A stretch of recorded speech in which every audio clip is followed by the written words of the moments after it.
Okay, so welcome to Green Infrastructure, Climate, and Cities. Those of you who've heard me give this spiel many times are probably sick of hearing me say it, but this is a collaborative effort between a variety of different partners, funded by NOAA and some other local partners. This is for those of you who are joining us for the first time, we have been doing this for several years now. It's a monthly seminar series, the first Wednesday of every month. We go through topics associated with how cities can adapt to climate risks, and we're focusing on solutions. So this is neighborhood response. We changed the topic there. That says climate change in consortia, but this is the neighborhood response session. But we invite you to join us next month as well. So typically the structure is we have between 1 and 3 speakers. Today we have actually 3 speakers. The sessions are webcast, so there's folks, in addition to the folks in the room, there's about 45 people who've registered to join us, and we've had people from all over the country. And so after we go through the speakers, we have a mechanism whereby those online as well as those in the room can interact with the speakers. So we'll go through the 3 talks, and then we'll have questions at the end. And if you're joining us for the first time and you want to hear any of the previous talks going back to 2014, they're all archived on the CCRUN website, and you can go back and watch them. So what I will do is just very quickly get to our speakers. So we've got 2 speakers from New York and 1 from Philadelphia. So Amy Motsney and Christine Petro from the Gowanus Canal Conservancy in Brooklyn will kick off the discussion, and then we'll move to Jerome Shabazz of the Overbrook Environmental Education Center here in Philadelphia. And I guess we can we'll start in Brooklyn. I guess Amy will go first, and then Christine follow, and then we can have a few questions if necessary or if possible after their presentation, and we'll move on to the next. All right, so let me shift over.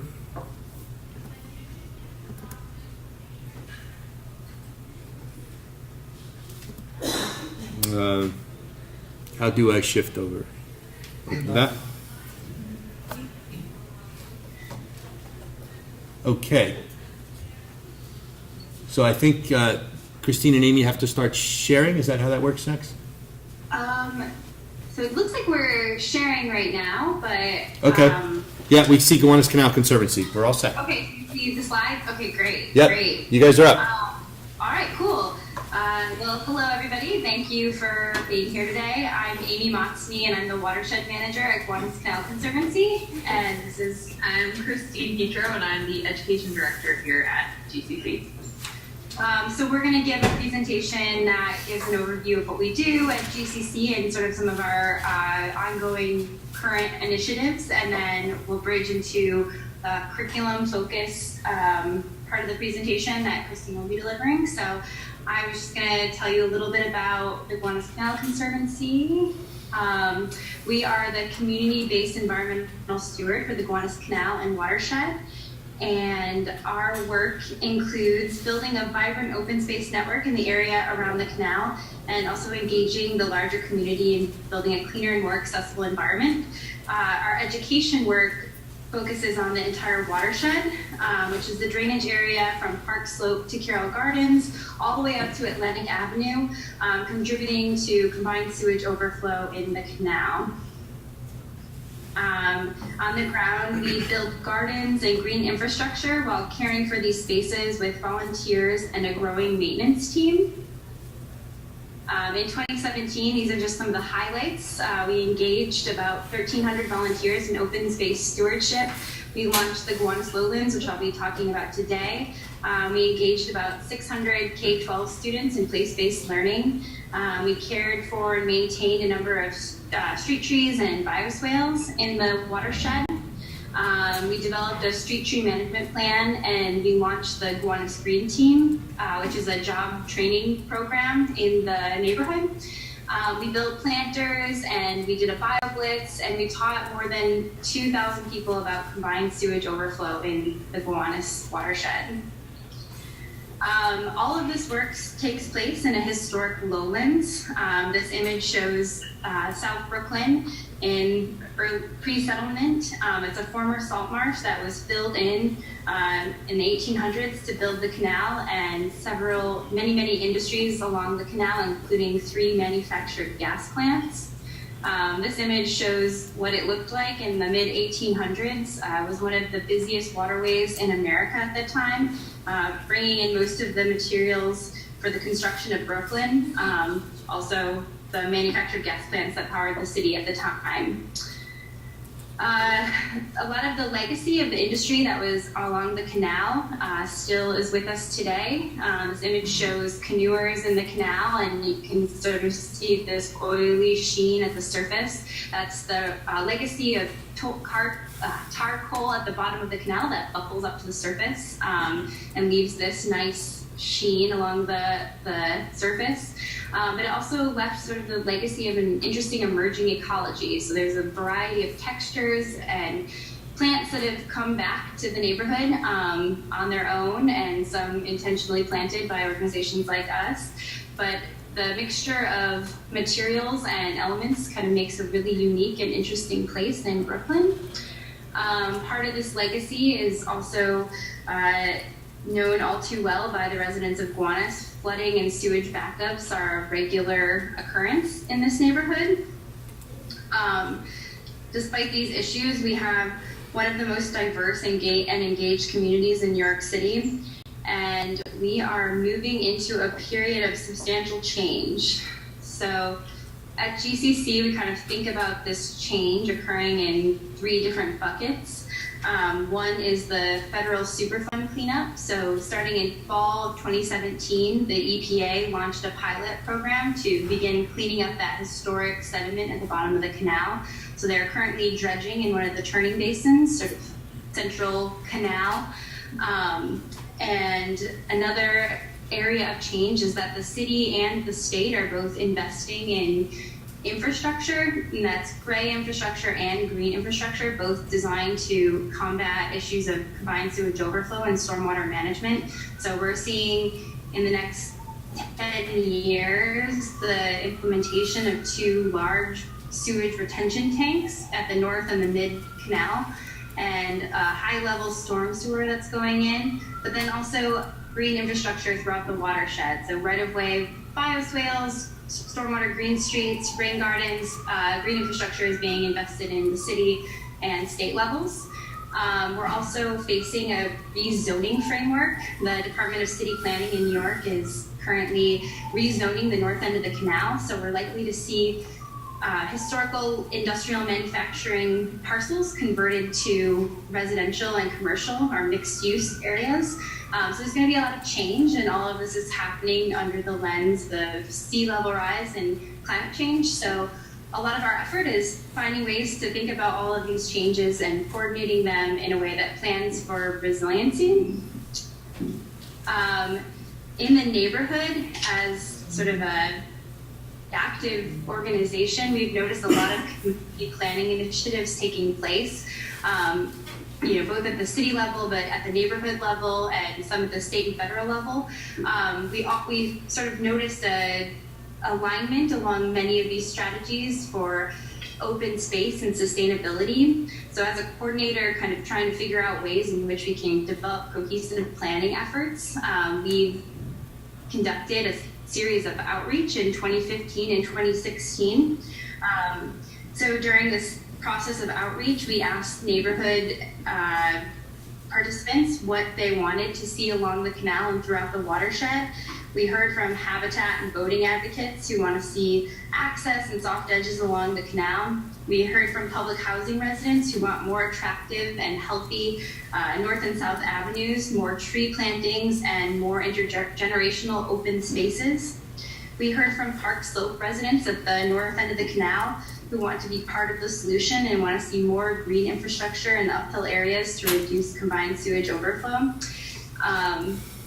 We also heard from students. We've worked with students, which Christine will be talking about in more detail, who built out design proposals for parks on top of sewage tanks, and also designs throughout the neighborhood and on their schoolyards that develop green infrastructure and also reducing CSO and stormwater management. And all of this is catalyzed to all the community input that we've gathered, and all the study that we've done has formed the basis of what we're calling the Gowanus Lowlands Master Plan. and this is our blueprint for New York City's next great park. So as part of this plan, which is an ambitious but achievable proposal for a network of parks and public spaces along the canal. It recognizes the neighborhood exists in the low footprint of the former salt marsh. It calls for more and better green and gray infrastructure, including daylighting underground streams to keep them from adding to combined sewage overflow and to also improve the ecology of our waterway. It calls for the addition of more street trees and green infrastructure in strategic locations that provide shade, reduce DSO, and also enhance the character of industrial and historic activities that are happening in the watershed.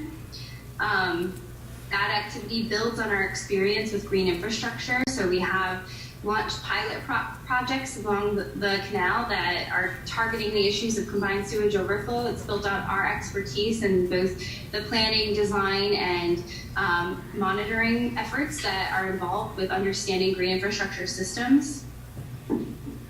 And they also provide a foundation for stitching together a network of existing parks, but also new parks throughout the canal. Parks on top of sewage tanks, parks that are part of privately owned public esplanades, and also, those existing parks in the neighborhood like Washington Park and Ennis Park that are traditional park zone properties. A key site in which all of these goals come together is the salt lot. So this rendering here shows that space in the canal where ecology meets industry and, more importantly, people. This is home to the Department of Sanitation-owned salt facility. It also contains a large composting operation, and it's the hub for the Gowanus Canal Conservancy's stewardship operations and education and citizen science activities. Eventually, this site will include a 4 million gallon retention tank for CSO. But the Lowlands envisions a space where this urban infrastructure is embedded with accessible space and features a restored salt marsh. It combines the principles of green infrastructure, urban ecology, and providing public access in a neighborhood that doesn't currently have a lot of open space. So as part of this plan that these images show, we are effectively at Gowanus Canal Conservancy growing the Gowanus Lowlands. So our experience in building out and maintaining green infrastructure, also growing our maintenance team and our staff in-house, but also growing the education opportunities through the schools that we're engaging with in the broader watershed is what will hopefully eventually lead to the development of this plan. And then Christine's gonna go into further detail. Okay, so Amy talked broadly about how we engage the community and resiliency issues and planning. And my work in the education programs really focuses on middle school students. There are about 37 middle schools within a 3-mile watershed area of the canal. So these are the schools that we prioritize working with because these are residents of the watershed. They might be future residents of the community, and they also may be working on these resiliency issues through New York City or within the local community themselves. So the way in which we strategically work with these schools is through our STEM curriculum. It's called STEM Gowanus. It's a place-based curriculum. So that just means that students are learning about the Gowanus Canal and their local neighborhood. They are learning about the canal mainly through science, but they're proposing solutions by using design.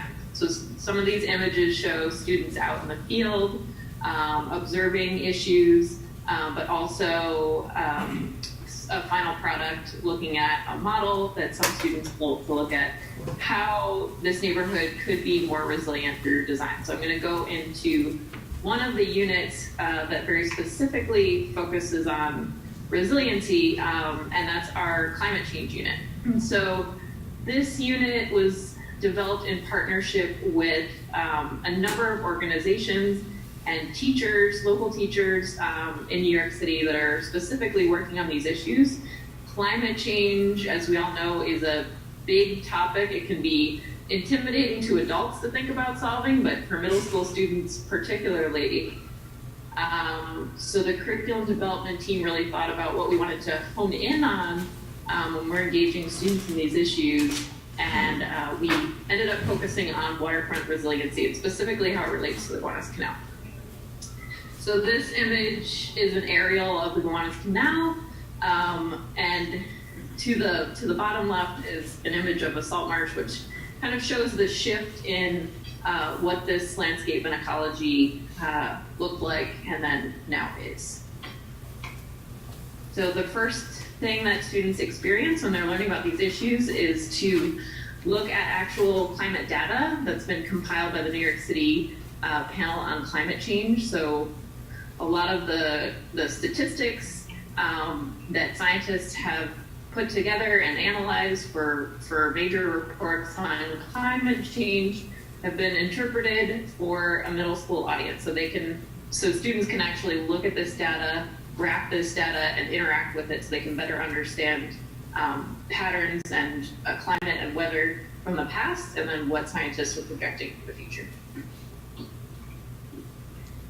Students are also looking at the flood zones. This is kind of similar to some of the images you saw that Amy showed, some of the maps that overlay the historic flood zone on top of what was lowland. So they can start to draw these connections, why we experience flooding in these areas today. Next, students go into the field and they really start to document resiliency issues that they see. For some students, it's the first time they visit the canal, but for others, they interact with the canal every day. They might walk there to and from school. It might be a part of their daily experience. And then students go back to the classroom and they're researching adaptive designs for the waterfront. So they're looking at all different ways that New York City and other cities in the US and around the world are responding to these issues. And they're looking at specific design criteria. So whether or not their designs will reduce flooding or provide waterfront access, whether or not they'll provide ecosystem services and increase biodiversity. So they're really looking at a spectrum of factors in their designs.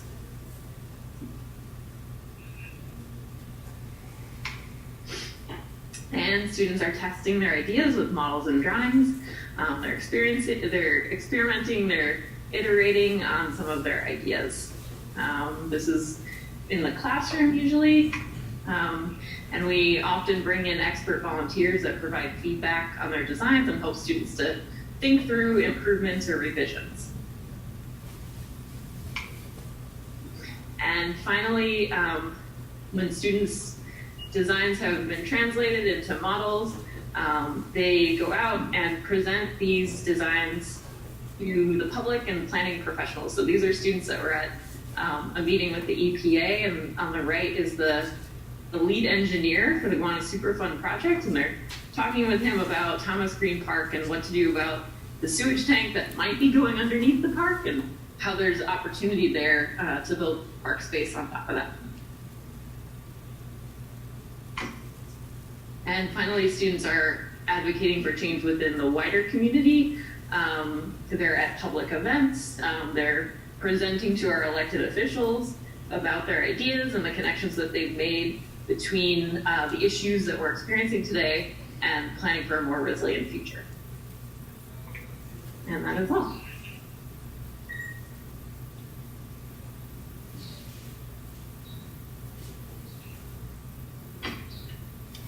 So that concludes our presentation. I don't know if there's any questions or comments. Thanks, Amy and Christine. Let's open it up for questions if you have any in the room or online. Are there any questions online?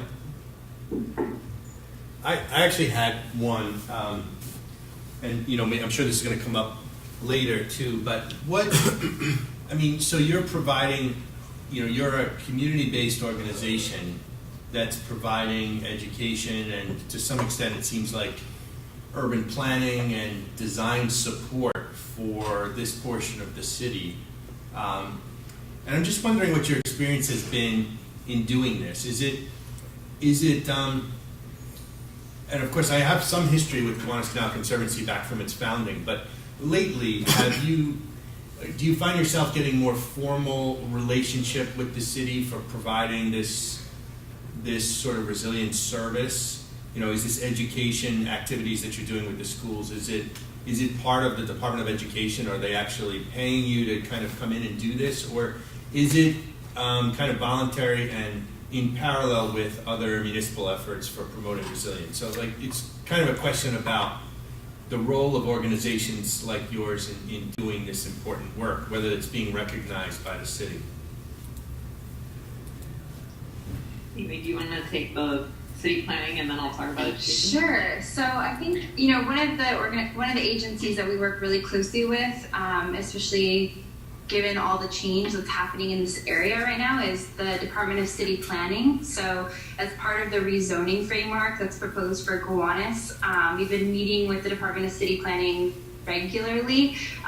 The one opportunity that we have to really stitch the zoning together as part of this, you know, cohesive vision for public space is through the waterfront access plan.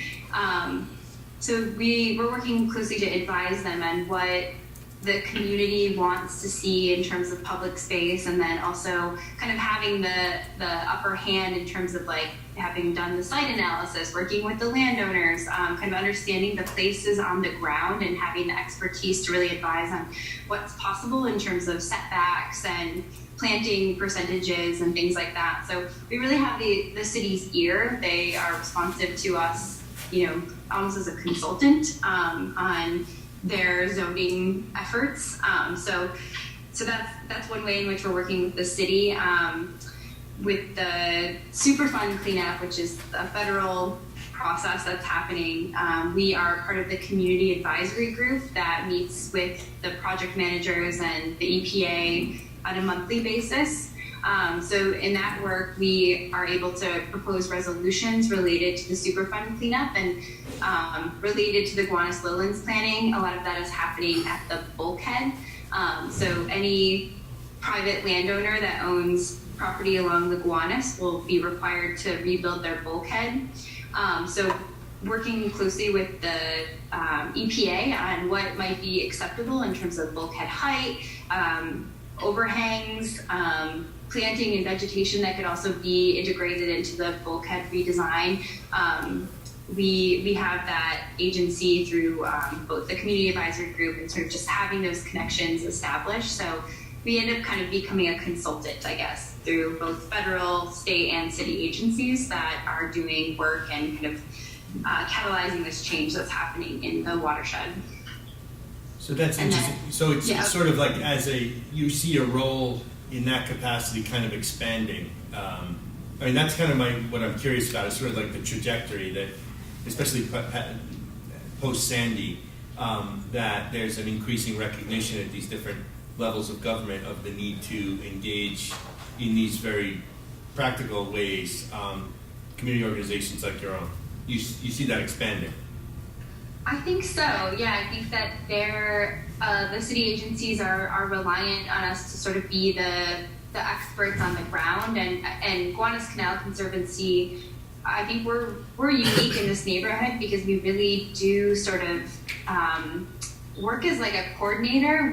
We're involved with all of the other community organizations, like everything from Arts Kiwanis to, you know, other environmental groups that are in the neighborhood. We're kind of in the middle of a lot of different work initiatives that are happening. So I think a lot of other organizations look to us as kind of like that source coordinator, which often makes us a voice for the city agency coordination as well. And yeah, I think that work is expanding, and with all of the changing, the buckets of change that we kind of outlined in this presentation, we're constantly being pulled into those conversations. The city's like relying on our input and feedback to advise on what's happening on the ground. And then the way that plays out in our work with schools, in our curriculum, when we're developing a new unit for our curriculum, we're working directly with teachers. They're advising on the content of the curriculum. They're advising on ways in which to connect it to science standards, like the next generation science standards that they're required to connect to within their own curriculum. So we're working not so much at the agency level to develop and coordinate curriculum, but really with the teachers that are teaching it. And in some cases, we work directly with the New York City Department of Education. There's some programs and special initiatives that we're invited to take part in. So this fall, for the first time, we were asked to be a partner organization in a citizen science program for middle school students. So we were one of 4 organizations across the city that students visited on these citizen science focused trips. And so students had a mission to collect water quality data to find out the source of pollution in the Gowanus Canal. And in that way, we work very closely with the Department of Education on developing that program, providing professional development with teachers, and arranging these field trips for students. So I would say we work in both ways with the city agency, but then we really focus a lot of work with local teachers because they're the ones that have the potential for the biggest amount of impact in working with students. Yeah, helpful. But you're, as a community-based organization, these sort of collaborative activities with, say, schools and teachers, you're funding on your own, right? It's not, you haven't become sort of, I mean, Amy mentioned earlier, sort of like you're becoming a consultant, but I'm very curious if that is, a new model, sort of, these community organizations, because they've got these local sort of grassroots connections and knowledge, if that's being recognized also in terms of sort of funding, or is it sort of a separate model where you're developing your funding and then you're partnering with these institutions? I would say, well, our funding, funding for education programs comes from a variety of sources. So in some cases, yes, that is the local, the New York City Department of Education, or it might be New York State Department of Environmental Conservation. So we get government funding to support, but also private corporate funding, foundations. Our programs are almost never funded by one source, but we really try to have a diverse portfolio of funders for programs. But in most cases, in terms of what order that happens, we are developing our programs and priorities within the local community, and then we create proposals for that and submit those for funding. Thank you. Do you have any other questions? Okay, so let's. There's an online question. So someone asked, what resiliency issues got documented by students the most? Did you hear the question? Oh, can you repeat that? What resiliency issues got documented by students the most? I would say that, students, when they first learn about the issue of combined sewage overflow in the canal, that is the thing that hooks them. It's the thing that immediately concerns them.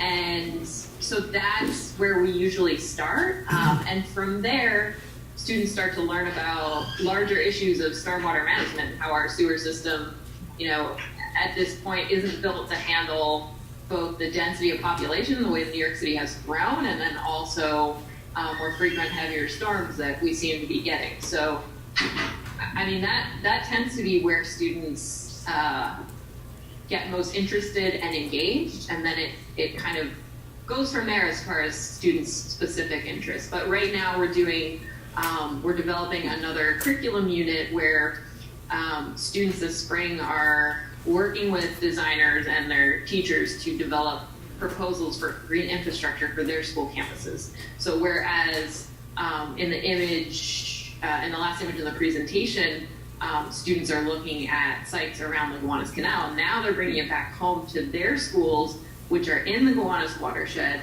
and they're looking for ways to make their buildings and school sites more resilient, like part of that watershed area. And they're getting very, we're hearing from the teachers that students are very excited to start creating these visions for their own school campus. Any other one online? Okay, thanks. So, Amy and Christine, if you can, we'd love to have you stay on. I'm going to shift this screen over to, if I can figure this out, to the local computer. Okay, should we stop our share? Do they have to stop their share? Let's see. I'm going to share. Can you see that? No, you didn't share No, this. I'll stop sharing. I'll just hit that button. So I have to click share. Yeah, you need to quit this and then go to Zoom, share screen. A green button.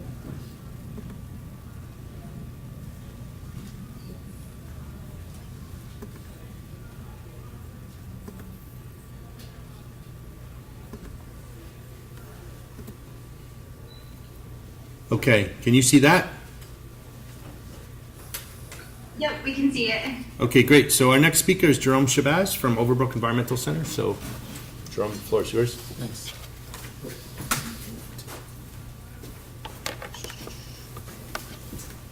You good? Thanks.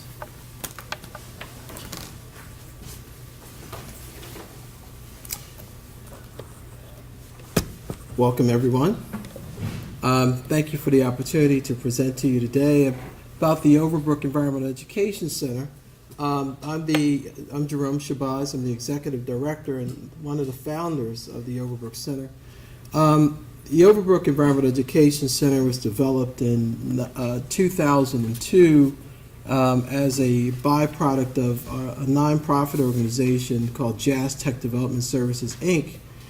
Jazz Tech is an acronym for Juveniles Active in Science and Technology, and we were developed in 1998 for the purposes of creating an urban-based environmental center that's actually a direct response to the needs of the community. Often we found that community stakeholders did not and do not have a voice in how their communities are developed, how their infrastructure functions, and more importantly, the impact that it has on their lives and their community. And the Overbrook Center is designed to be a direct response to that. Our approach is to look at the impact on the environment, the changes of the environment, its impacts on public health. We do this work through a series of partnerships, collaborative partnerships, and one is with Drexel University. The late Dr. Lisa Omer had this quote about health inequities. She said, when disparities in health outcomes are due to systematic injustices such as segregation and unequal treatment, you have problems with inequities relative to health and the care of your citizens. And as a result, what we were able to do is to look at Philadelphia. Philadelphia is the 6th largest city in the nation, and yet when you look at our racial diversity, and you find that there's a great deal of inequities around how people are maintaining their health. As a matter of fact, we were able to see that the issues around health and inequities are pretty well documented in parallel. So what we're finding is that people, you can actually look at zip codes in Philadelphia and determine where there are health problems and the race and culture of the people that live there. So our organization knows that there's a host of impacts on human health, and we look at those impacts, whether they're changes in vector ecology, whether it's increasing allergens, water quality impacts, water and food supply, environmental, mental dehydration, all of the effects that are going to be driven by increased heat and water in our region. we look at what that impact is on public health, and what that's going to help to identify for us is the kinds of solutions that we could partner and broker that are community-based. And when we say community-based, that means getting the public involved in the response to the infrastructural change. And so we look at the socio-economic circumstances of environmental impacts on our citizens' health. And if we take an example of lead, we can look at blood lead levels in children in Philadelphia based on zip codes, and you can find that in some communities it's 3 times as higher. In black communities, it's 3 times as higher. In white communities, folks who are on subsidized care, it's 1.9 times higher. When you look at race and where people live and the quality of their housing, you can actually see a measurable track of where care is being neglected or underserved. And some of this, we know there's a result of our late start with all of this. When we began to look at lead and paint, other countries have been doing it since the early 1900s. We didn't really start creating regulations that were meaningful until the 1970s. So, and this is a smaller chart that talks about, and I love the way the Philadelphia Department of Health put this chart together, because it actually, it's a little small here, but it parallels elevated blood lead levels in children and poverty. And what you begin to see, if you were able to look at it a little closer, and we could probably talk about this a little more, is that there's a direct connection to the older houses, poverty, and where you're seeing these elevated blood lead levels.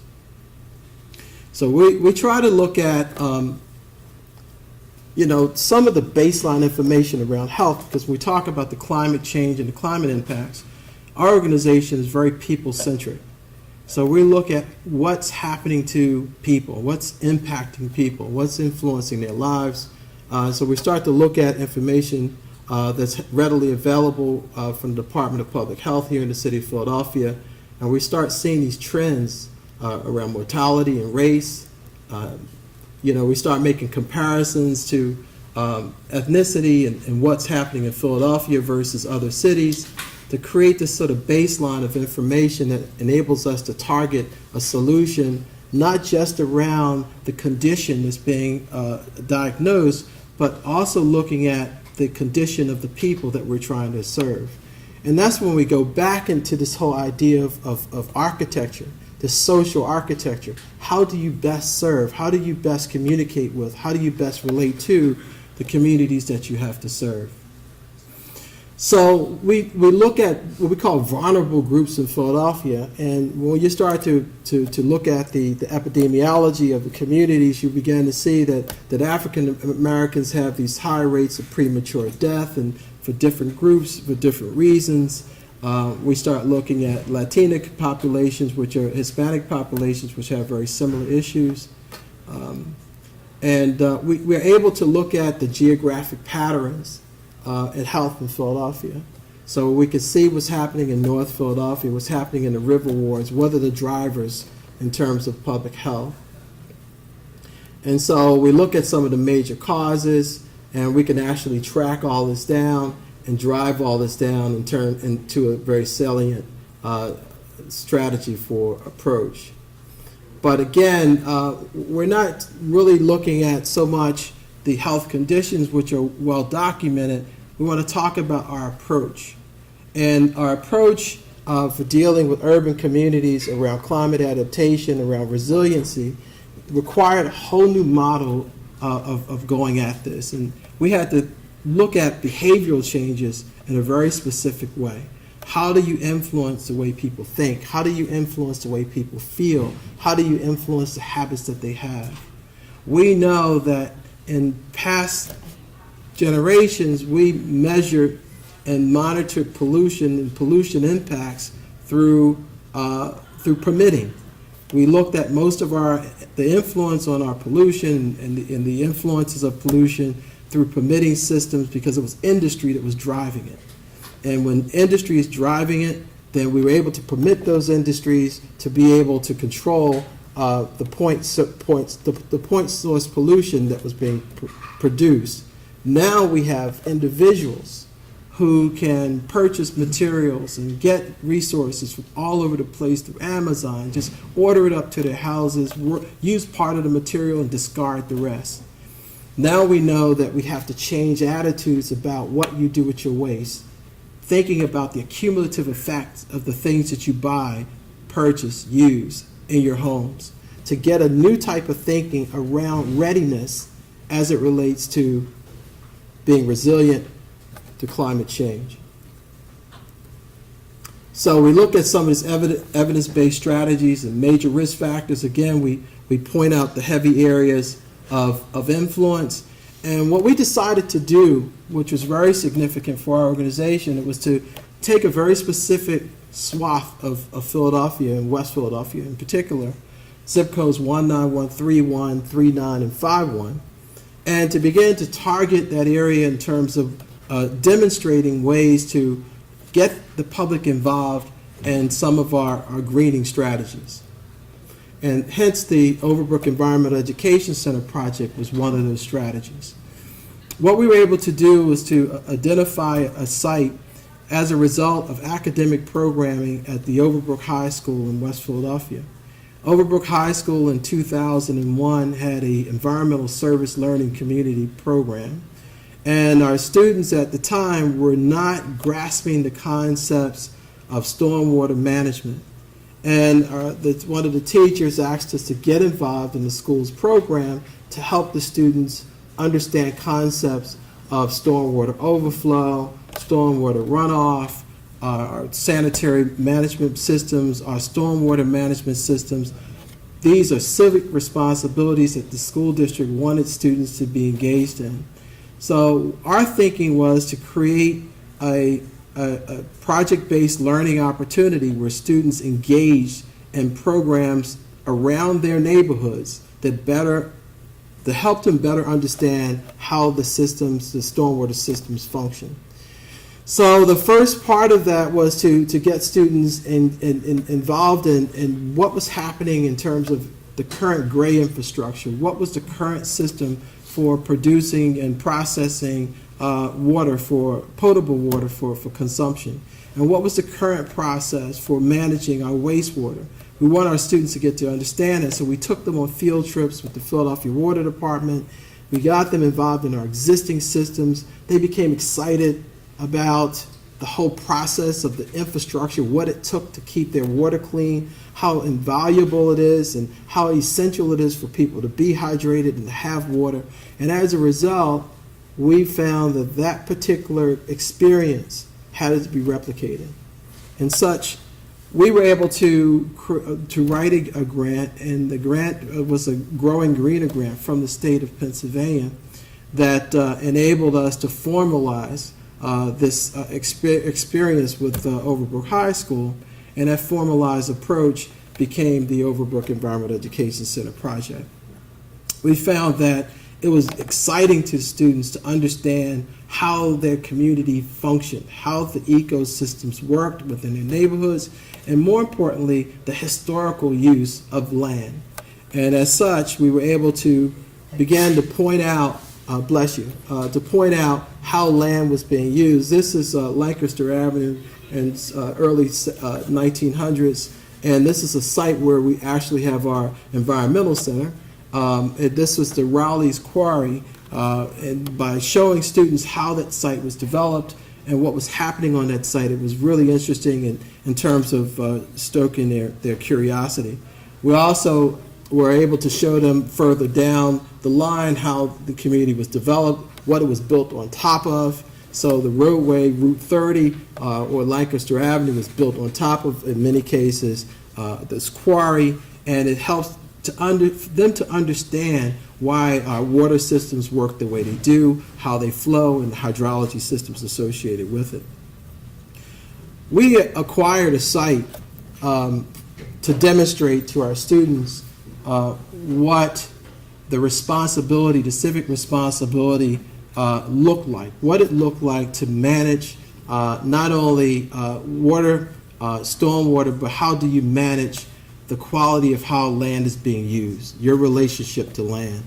One of the common responses that we're getting from our young people is, why is it so much trash in Philadelphia? Why do we see so much trash in the stormwater catch basins? You're telling us that these catch basins are essential for keeping the stormwater system flowing. Why is there so much trash in it? And we said, well, we need to explain to you not just the need to collect the trash, but the process for how you can properly dispose of it when you do collect it. So we acquired a site, an acre site in Lancaster Avenue at 6130 to 6150 Lancaster, and the idea was to take this site and turn it into a demonstration project where the young people can see what it would take to do an extensive cleanup, to repurpose it, and to turn it into a system where we can collect stormwater on site, grow native fauna, and to begin to repurpose it as a viable community asset. What we discovered, however, is that part of this site had a level of contamination where it was designated as a brownfield site. And that created a whole new level of consideration, a whole new level of engineering, and a whole new level of planning. We're here talking about urban-based approach to greening and stormwater infrastructure. Part of the site was a wine and spirit facility on Lancaster Avenue. It was 40 tons of trash inside of the buildings. There were old cars. There was a lot of equipment that had potential hazardous chemicals inside of them, PCBs, and there was a lot of lead. The building on the site was run by the Philadelphia Building Supply Company, and the Philadelphia Building Supply Company left all of its old materials. They left chemicals, they left pesticides and herbicides, and it was a very extensive process to clean up and clear out the facility. But in so doing, we were very careful to make sure that not only was our students involved in this process in terms of understanding what was required, but making sure that the neighbors were involved too. So again, on the site there was arsenic, lead, petroleum, trash, a whole lot of runoff problems. And so we really had to rethink all of this. We had to look at what was going to be our approach. How do we create a scalable model that would enable us to not only demonstrate the success of cleaning up this community space, but to do it in such a way where it's affordable. So we had this concept called scalable ideas that will allow us to manage our approach. This is a sort of a site plan of the facility. In the center, there were 3 buildings on the site. It was open space, and we really liked the idea that we had open space because we were working with the Philadelphia Water Department.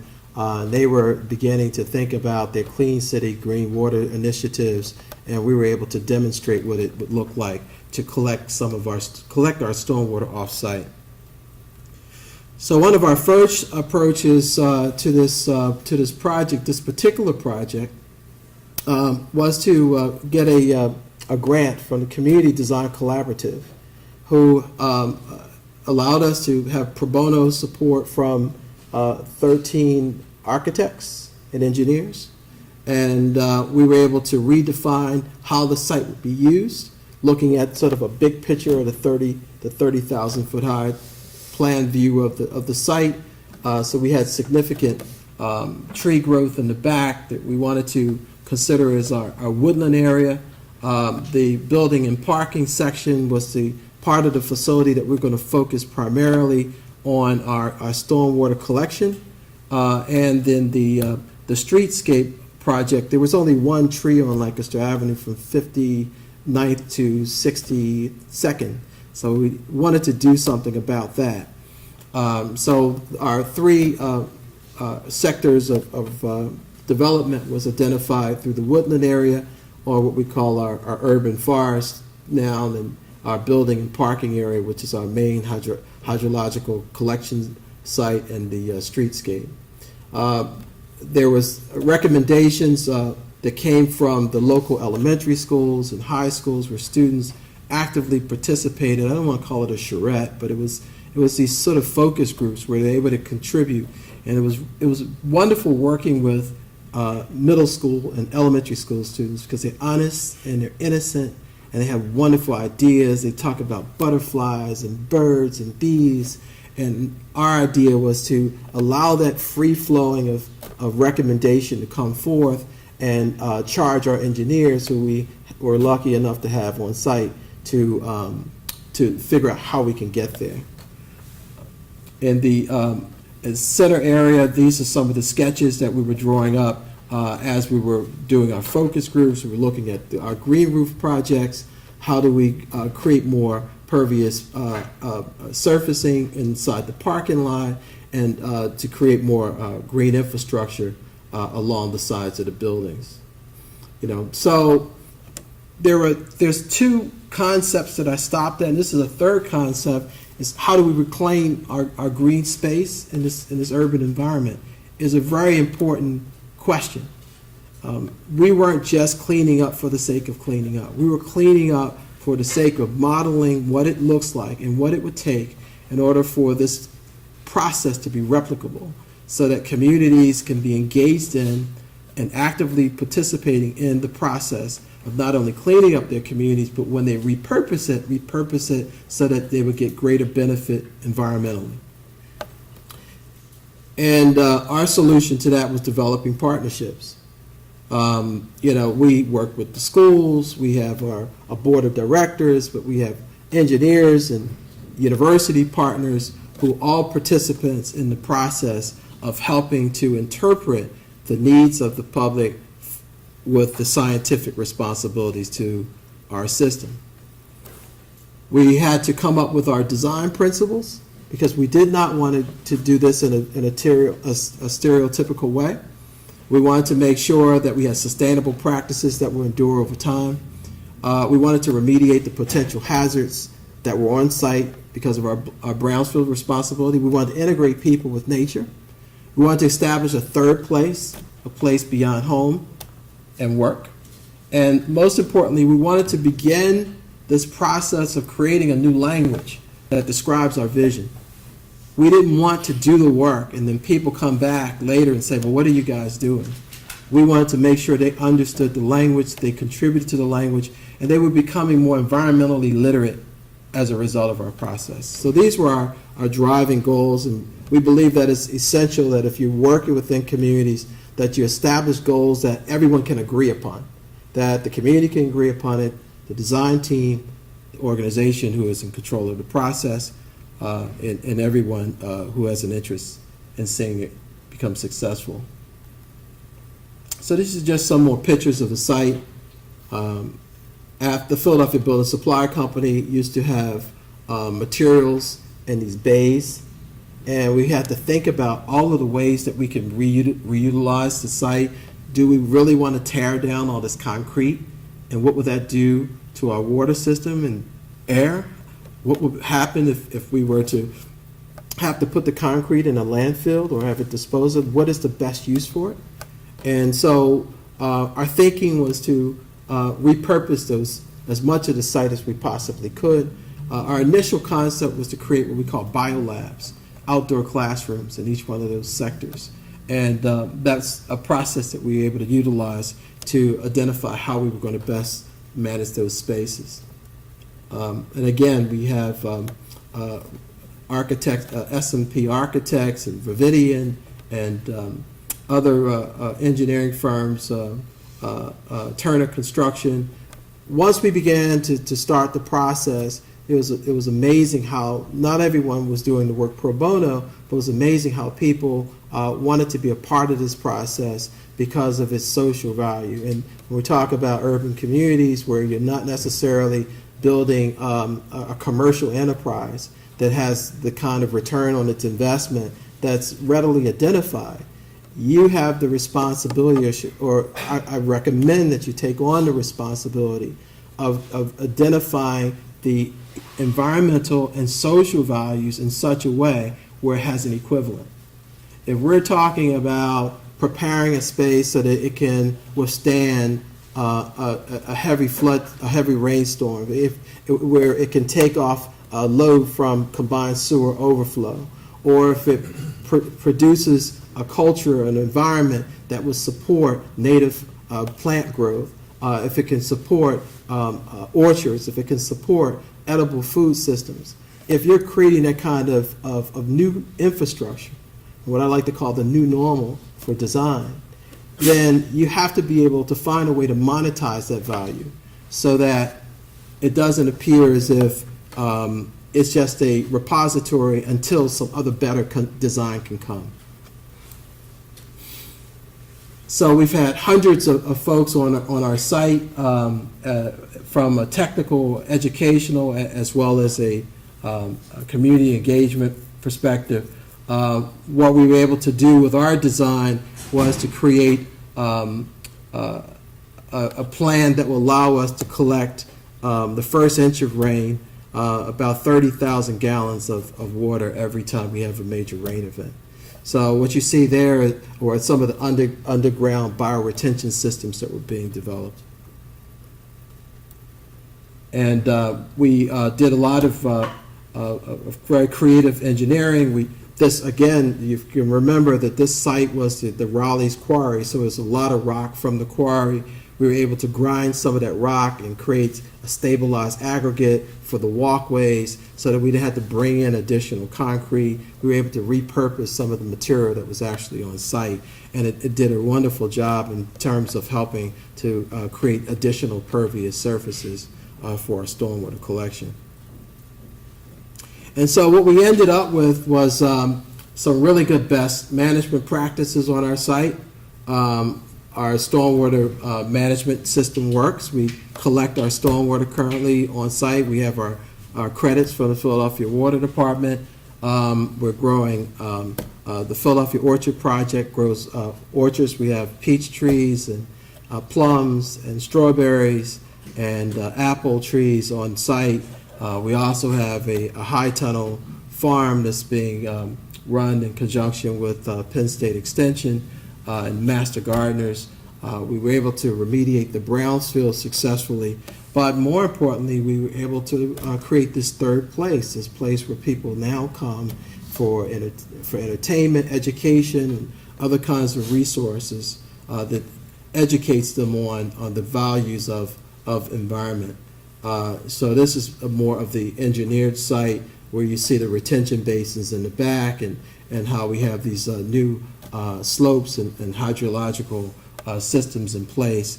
We have pervious asphalt, pervious pavers, we have flow-through planters, we have green roof, all designed to collect our stormwater on site.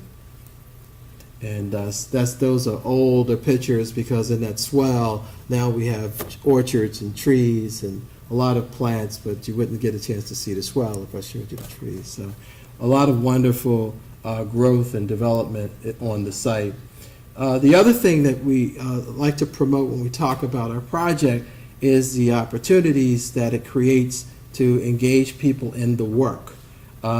This was a project where we were working with Penn State University to build our greenhouse, and because the site was a concave shape, it sort of blocked some of the sun exposure. We wouldn't get the delta temperature rise that we wanted in a passive greenhouse, so we had to lift it up. And as a result of lifting it up, now we don't have to have heaters or fans. It has natural wind, ventilation, and good transpiration inside the system, and it gets good sun exposure. So what it does is it allows you to extend your growing season. You can plant earlier in the spring and later in the fall, and as a result, this has become one of the first elevated greenhouses in the city of Philadelphia ever approved, just because of the need for following the design, the sustainability mission that we established in the beginning. It drove other kinds of innovations as a result.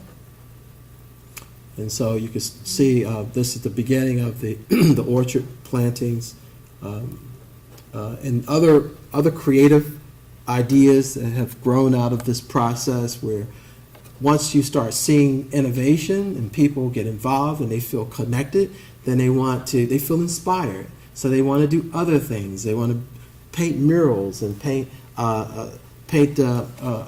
buildings and create opportunities to improve their own infrastructure, their own facilities. What it does, if you do it right, is to create a momentum. It creates a culture that promotes positive change.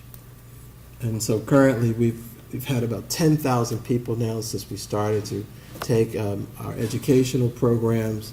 We host a host of activities in the old buildings. They've been refurbished, and we do fitness classes and exercise classes and nutrition classes, and we have a whole host of activities, and that's the greenhouse that's built. And there's a whole host of activities that started from a fundamental perspective of how do we improve and make healthy and make right an aging infrastructure within the community, get the benefit of creating an environmentally sustainable system, and to address some of the green infrastructure deficits there was in this West Philadelphia neighborhood. But most importantly, everything that we do is directly connected to our ability to measure improved public health. So a great deal of our work is measuring heat island effect around the center. We're partners with the Forest Service, and they're doing these measurement systems around temperature. We have programs that we do with other universities who are looking at ways to manage stormwater runoff and other ancillary facilities outside of our own. And most importantly, we have these very interesting programs where people are engaging in urban agriculture and stormwater management, taking classes. We currently have about 10 schools that we do stormwater or energy-related programming in. And the hallmark of all of their work is to come back into the facility and to identify ways that we can improve it, ideas for that can be exportable to back to their respective schools. But we like to play the role of the tendon that holds the muscle to the bone. That's our analogy. We like to be the connector. So we connect the end user with the agency and the policymaker who can bring resources that's meaningful in the lives of the people that we serve. So again, we build resistance against climate effects, and we look at how all of these things impact communities, and even the external space for our building. We did a trash diversion project where we had students to find glass and bottles and ceramics and to write stories about how it was being used in their homes and what would happen to it if you put it into the waste stream. And there's this one young lady who broke her father's coffee cup, and he was upset with her until he saw it up on the wall as part of a mural installation. So, it has an unintended consequence of making people feel better about how waste is being used. But each octagon has a story that's being told, and there's a companion story that's written about every student's participation in putting this together. And again, we work with Isaiah Zagard from off of South Street, if any of you guys are in South Street and have seen the Mosaic Gardens. But we do partner a great deal and work with a host of organizations to help us to demonstrate to communities who typically would not have the environmental literacy to understand the concepts. We try to create user-friendly ways that people can be active participants in creating healthy homes and neighborhoods. Thank you.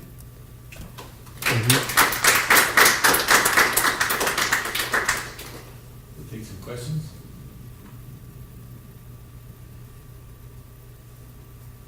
I'm not used to the sounds. Yes. Is there anything you tried that you weren't able to get the community on board with, or that you just couldn't coordinate? Is there anything that just totally failed? Fortunately, no. Nothing totally failed because we realized that you had to bring. It wasn't as if we had an agenda and then said keep up with us. We made sure that they were partners all along. It wasn't really that extemporaneous. It was very planned and very coordinated. And we began with the neighbors' comments and participation first. Now, conversely, instead of things going wrong, what we figured out something that we did right. What we did right was engage the children. The children went home and told their parents, you need to do this, you need to get involved, you need to participate, I need your help, I need your permission. And they were able to sort of mitigate all of the inhibitions of the parents and the neighbors before they actually had to deal with the organization itself. Yes? Did you have any funding limitations? Always. On what you wanted to do? Like, was there anything that you weren't able to do that you were hoping to, or that you're still working on? Yes. I can remember very specifically getting a phone call from the contractor who said, Mr. Shabazz, I have some good news and I have some bad news. I said, well, give me the bad news. He said, well, we broke 2 buckets off front-end loaders because we're hitting the rock from the quarry, and it's too heavy for us to move it. And the subcontractor will not do this anymore because they don't want to break another bucket on their front-end loader. And I said, so what are the implications? He said, well, you got 23 people that you're paying for sitting around who can't work, because we were building those bioretention basins underneath the parking lot. I said, so what's the good news? He said, well, the good news is I have a contractor online with a punch driver that can break up the rock, and he's able to come out here first thing tomorrow morning. And I said, do I really have a choice? He said, no, you probably don't. I said, so let's get it done. But nevertheless, what he didn't say at the time is the cost $2,200 a day. And so the cost of renting this truck, we had to re-engineer a lot of things. We had a gazebo that we were going to build and other things, ancillary things that we were going to build for growing that we just had to eliminate. But fortunately, we're ready to build another building on our site, so we sort of recovered from a lot of that. Yes. Were you going to say something? Yeah, I was curious about, you mentioned sustainable practices in your design principles, and so financially, what does it look like to work toward a sustainable model? It's really probably, I like to call it elegant. It's an elegant system because you're not just looking at the current needs, you're looking at the accumulative benefit and the accumulative impact. So when we think about swapping out, regular fluorescent lights for LEDs, and you're talking to your board about why is the cost a little more on the front end, you talk about the long-term benefits, you might talk about the way we structure a certain engineering device, whether it's our HVAC systems, how we manage our water collection. In some instances, it may cost a little more to do it the correct way, but the overall benefits are cumulatively more useful. And since we've been around for a little while, we've had a chance to demonstrate that.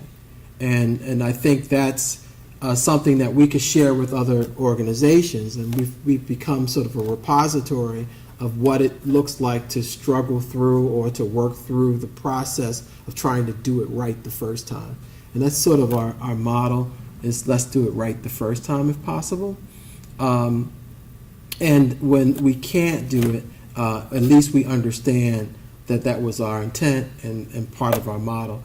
And what we have happen in many instances too is that when you identify why you want to use a certain process or procedure, I won't say it happens every time, but in some instances, some very generous or philanthropic person or organization may say, you know what, I'll pay for that to get it done.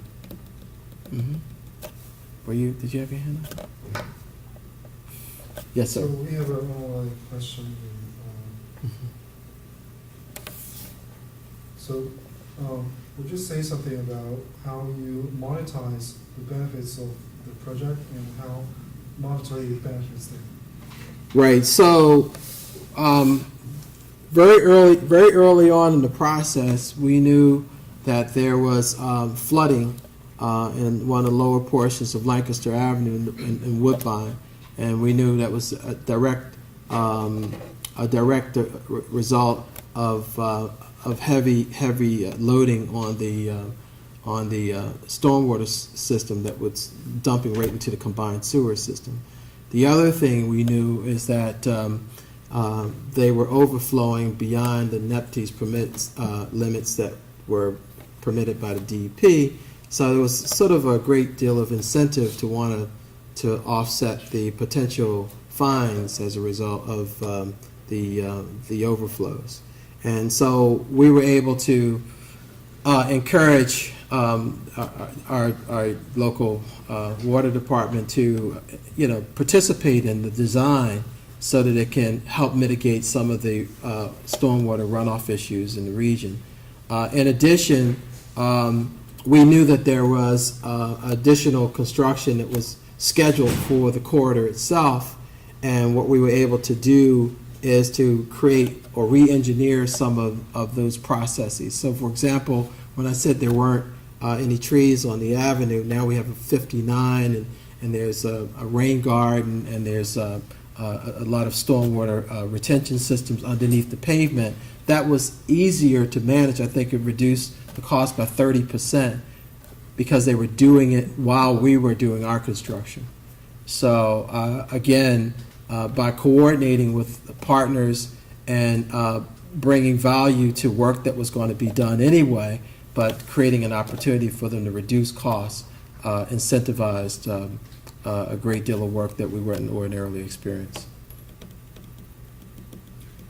So I have a question. I mean, similar to the question I asked GCC earlier. I mean, this session is about neighborhood response, right? Yes. Mm-hmm. And I mean, you started off your presentation showing statistics about inequities, and then some of the early photos of this site just showed negligence, right? I mean, the people just left, right? Mm-hmm. And there was stuff that you had to sort of clean up. Mm-hmm. But I was struck. I mean, you were talking about scalable solutions, right? Mm-hmm. So it strikes me that you're talking about scalable solutions to disproportionate problems, right? And I just wonder, in that scalability, how much of what we should be shooting for is, just sort of cutting off the top, like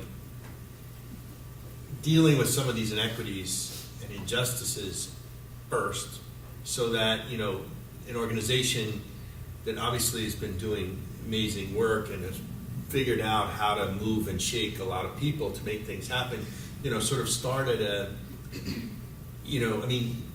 start at a level that's not already, you had to remove all this junk before you could even build that. And if you're starting with a site that had already sort of been stabilized to some extent, you would have been able to go even further or maybe do another site. So, I mean, how do we deal with this scalability question in the context of some of our cities, Rust Belt cities and Philadelphia, other places, that are just dealing with sort of the fallout of deindustrialization and all that stuff. Mm-hmm. I just want to put that because that's sort of the context in which you're doing this, and you're still doing this. But how do we deal with those issues? Yeah, so that's a really good question, and it's sort of the antithesis of what we do. We work totally against that, meaning that we even have something on that wall. It's actually sketched into the wall.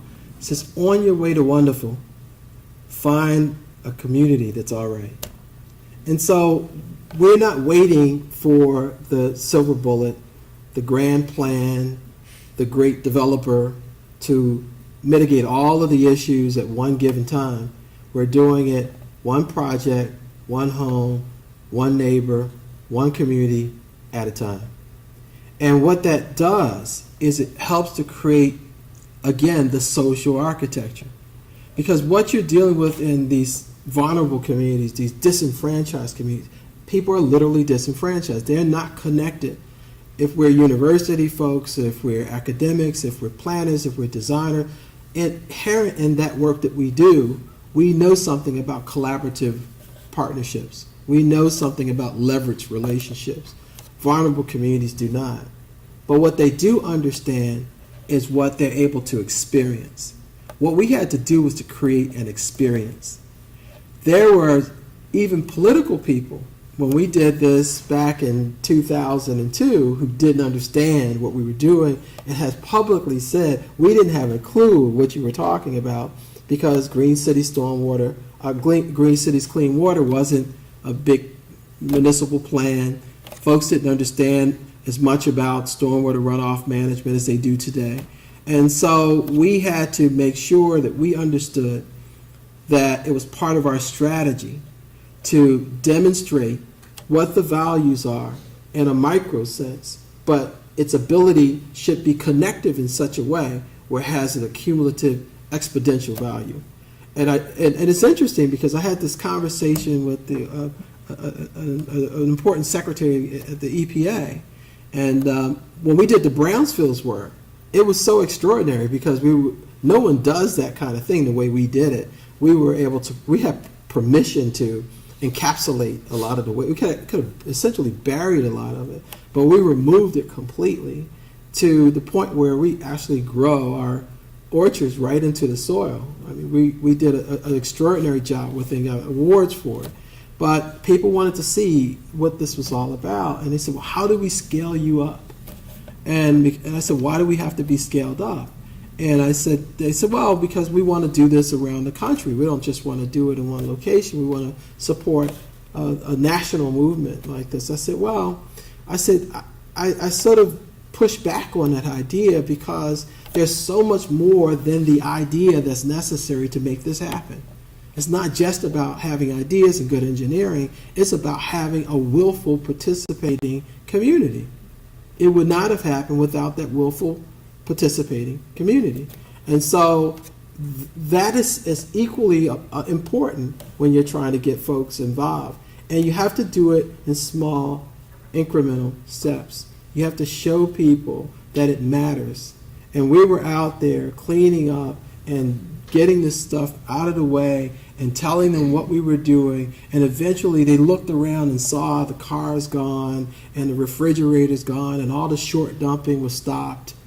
And then we explained to them what kind of contaminants were there and what kind of potential hazards were associated with that. And then we went beyond that and raised money for their own homes to help them to create stormwater systems that would collect their stormwater and to rehabilitate their homes to make them healthy and to get rid of domestic toxins in their homes. And then they said, oh, you know what?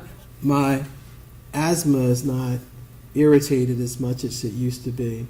Do you realize that I don't get that rust that used to come out of my drain because we flush our lines and we changed our service line because you talked about potential lead hazards in service lines. We made the corrections and we're seeing the results. We're feeling the results, and now I'm telling other people about it. That's the exponential ambassadorship that we think is an essential part particularly when you're talking about these vulnerable communities. If you are talking about Rittenhouse Square, you're talking about Chestnut Hill, you might be able to just sit down with the planner and everyone works everything out and get it done. And it's a whole different dynamic than when you're in a community where folks have other priorities. Well, we always talk about these health impacts because we want to remind people that the 25% of our citizens won't eat unless they were getting food subsidy of some type. We want to remind people that there's this low level of literacy and economic stability. We have to remind people of that because that awareness has to be part of your consciousness when you go into a neighborhood to engage people around these issues. When you think of a priority from 1 to 10, stormwater overflow, might be number 20 if you don't have food on the table. So it sounds like, what you're saying is the scalability is the process, and the process can't be sort of implemented at a higher level. An EPA couldn't come into the community and sort of instigate the type of change that the community has instigated through you. So that the scalability is sort of in the way the grassroots process is happening, is what I'm understanding. Yeah, yes, I think the scalability, and I wrote an article for the EPA after that happened, it's called Scalable Ideas. And so the scalable ideas, one, it's two parts to scalable ideas. Part one of scalable ideas is the same thing I told this official, is I said, you have to be aware of performative utterances. And he said, well, what is performative utterances? I said, when you say a thing and it takes on a social reality. And therefore, if you're saying that we don't have the scale or the size to make a difference, then you've already endorsed the fact that we're going to fail. However, you're here because we were successful. So it's a paradox. We need more endorsement for the idea of small groups making a significant difference in the way their communities function, and to feel as though they're deputized to do so. Because when we talk about these climate impacts, a big part of that is your coordination with community. If we're talking about flooding and someone is not able to, they're sheltered, they're locked into their shelter, they can't get out, they can't get to food, they can't get to other resources, there needs to be some kind of a social network. And it doesn't matter if it's one person knocking on 20 people's door or if it's two people emailing folks a message. The response to that, bless you, the response to that has to be consistent with the availability of willful participants. So when we start looking at the communities, we really broke the community down into like 3 different sectors. We had this engaged population of folks who were looking for directions on what to do. We had actively engaged population of people who had the ability to get beyond their own self-interest to help the collective. And then we had an actively disengaged population. For whatever reason, they were just not motivated to be a participant. But what we were able to recognize is that, and this is pretty statistically correct, that the actively engaged participant in a group is, if you get 20%, that's high performing. So for every 10 people, you get 10 folks who's really doing the major work. I mean, you probably see that in your own work and you realize, why is it just me and Joe or me and Mary doing all the work? It's because that's pretty much the nature of the process. The important part is, how do you excite and motivate the engaged population to voluntarily participate in your mission? That's why it's so important for organizations and companies and groups to create a mission statement, to create goals and objectives, so that you can motivate folks to participate in the process. And part of your activity is to inspire people to want to do that. But again, all of this is being said because we have to get to the point where we do not marginalize the participation of these small cells within neighborhoods and groups. Yes? I think it sounds like a very relational experience and method of change. And it makes me wonder what your origin is, right? Like how did you become this agent of change within this community? And is there a way that your story can lead others into similar positions? We just had in their one question from Franco, so I'm like, okay. Sorry, guys, we can still hear you. Do you have a question? Well, we're asking one question in the room, and then you guys can join in.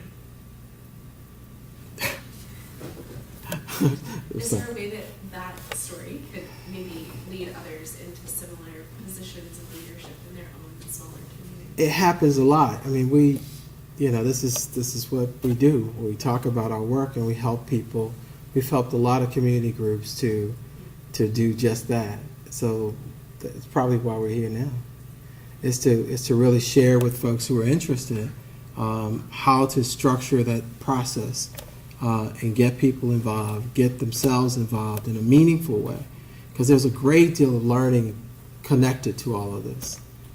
How do we deal with our local elected officials? How do we have to deal with people who have pre-existing plans? How do we deal with the lack of technical expertise? Fortunately, we didn't have those problems because we came with a lot of awareness to start with. But I do believe that, yes, we have been helpful and we continue to be helpful to organizations, not only around the region, but around the country now. Mm-hmm. Amy, did you have a question? I'm sorry, we heard background noise from the speaker.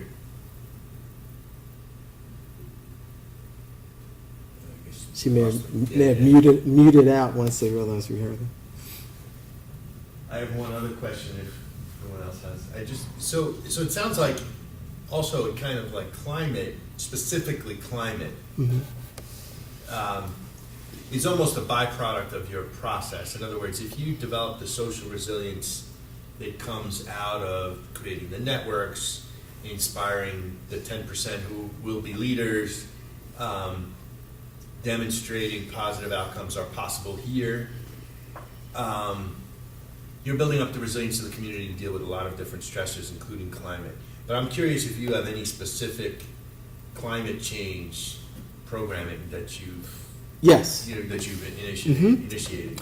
We started a program this year called Philly Green Ambassadors. And the Philly Green Ambassadors is a training that's being provided to what we call natural leaders within communities. So it could be a block captain, it could be a concerned citizen, it could be a ward leader.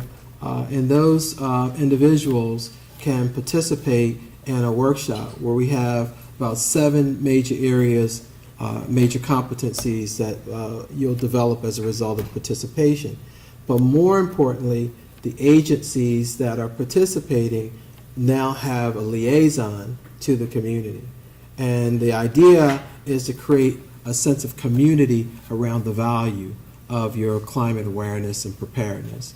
And so climate adaptation and resilience for communities is a very specific topic. Dealing with Richard at the Franklin Institute. So CUSP is going to have an active role in a very specific component on climate change.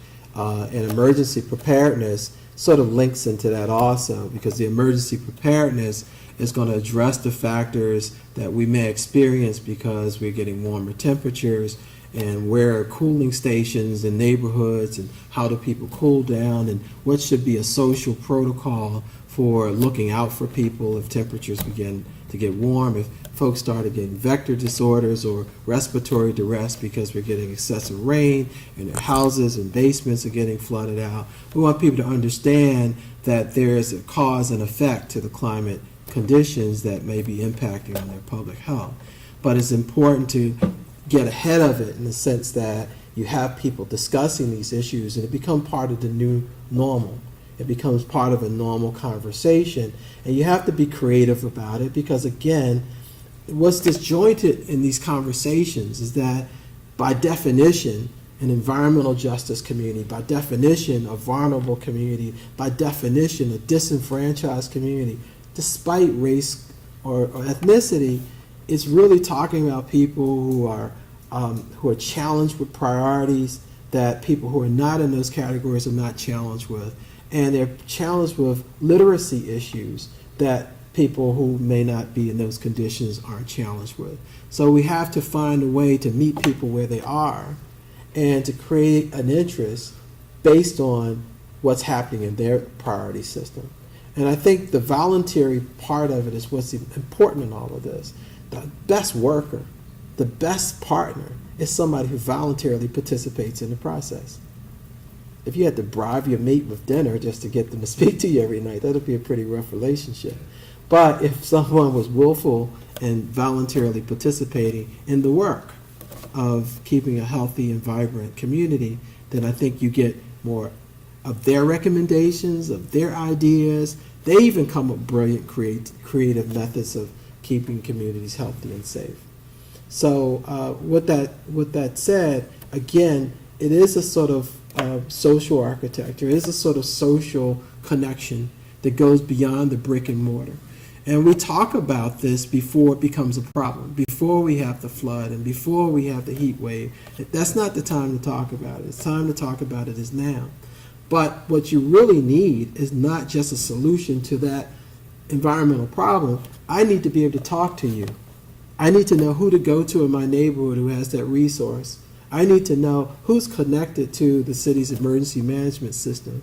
And I need to know who is the one that will be that's a reliable agency within my own little community that can help me get good information about the incidents that are taking place in our environment, around our public health, around our green infrastructure.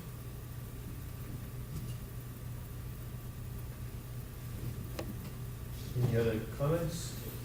Anything else online? Okay, well, let's thank all three of our speakers one more time. Come back next month. All right.